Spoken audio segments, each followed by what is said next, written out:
Hi, Dick Wilkins here. Well, if we want to use a 4x5 camera for portrait photography, there are a few challenges. If you just have a simple wooden field camera, like many of us have, works fine for landscapes, and this only goes out to about 300 millimeters bellows. But when we get into the studio situation, things get a bit more difficult. I won't go into the lighting. You need a lot of lighting. The depth of field is also a bit of an issue, so you have to be careful. But what say you want to do a cache, don't we all? And get those fantastic headshots. Well, it's only about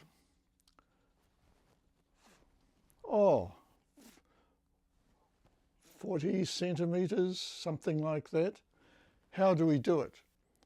Well, we can extend a simple wooden bellows out to, with a 210 lens.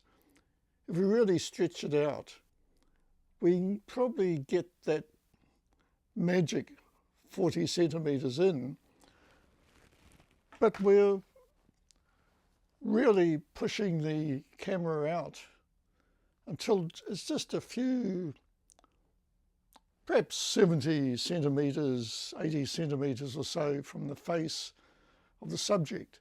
In other words, right in their face. Cache like to be further back, as you'll see from his various photos, and that's not possible unless you have a longer focal length lens. Something like 300 might do it. And while that's fine for landscapes on my little wooden Portraiture, you can't extend it any further and get that magnification you need. You would have to go to a 360 or so to get a really good image as per cache, but of course that's even more impossible. So what's the solution? Well, the simple way around it, or relatively simple, is get a telephoto lens. Here we have a teleauton,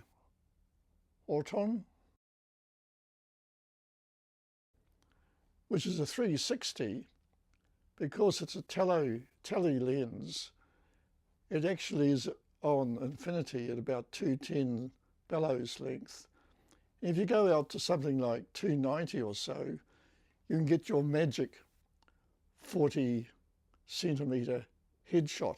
And the advantage is you're much further back, and the tele lens takes you back even about another 20 centimeters. So you're almost 2 meters away from your subject. In other words, a comfortable working and talking distance. You're not right in their face. But there is a downside with a little wooden camera. This thing is heavy. Well, let's see how the various components weigh in. First of all, there's the Portraiture field camera, wooden, only 1.8 kilograms, which is quite light. And moving on to the lenses, the smallest one we have is the Nikkor 300 millimeter f9, which is only 300 grams. And next to it, we have the first of the China Kunstmark lenses, 210 f5.6 at 550 grams. And next to it, we have the two tele lenses, the Xena, which is 550 grams, and the daddy of them all, which is the teleauton, also 360, f5.5, which weighs in at 1.2 kilograms, which is almost the weight of the field camera itself. So how do we go about not stretching our wooden camera, you'll probably begin distorting the wood or the fittings a little bit. The issue revolves around the very little overlap. So we have here only about 2 or 3 centimetres holding the lens, which is heavy, out all that distance. We have to bring the board back a long way to get stability. So how can we increase the stability and stop the baseboard from drooping? My solution is fairly simple and perhaps only practical in the studio, not outdoors. Essentially it consists of a gliding system that takes the weight of the baseboard as the lens is extended out to the full distance. So here you can see the baseboard is supported all the way out. I got out of frame there a bit, but we'll just move it around. So there we have a simple system that gives very good support and is very easy to use and cheap to construct. I found a rather simple way around this, and that is get a base that you can let the camera slide backwards and forwards on.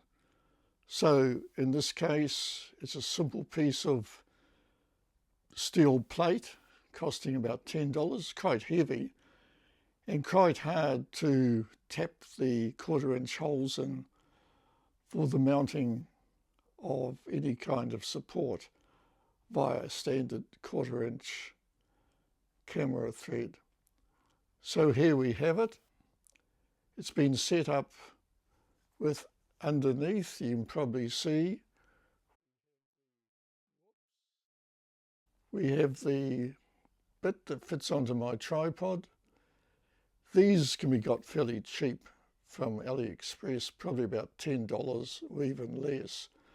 Not as good a quality as the fittings that come with the camera, but good enough for sitting on the tripod. And on the upper side, we have a bit of felt where our camera sits. In my case, I can screw it via 2 threads onto the base with felt on the top. And on the other end of this, we have furniture sliders sitting, so they just let the bed of the camera, the wooden bed, just slide over that. Not as good as rollers, obviously, but perfectly adequate. So the camera bed, when it's fully extended, is completely supported by those furniture sliders. That is it, as simple as that. And the piece of string, the time-honoured method of getting the exact distance. As anybody knows who's done this, the depth of field is only centimetres. So you have to be pretty careful with that. This is a solid setup, works well, fairly basic, but does the job. Thank you.